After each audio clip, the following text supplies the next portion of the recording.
प्रत्येक संकटात, प्रत्येक अडचणीत स्वामींची कृपा आपल्यावर सदैव असते. जर तुम्ही थकला, निराश झाला तर फक्त मनापूर्वक शरण जा.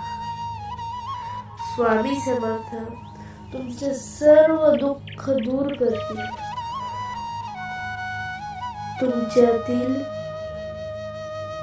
तुमच्यातील सामर्थ्य जागवतील.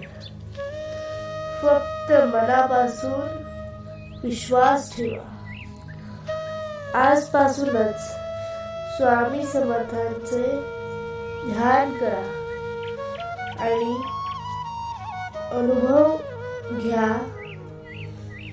आयुष्य किती सुखकर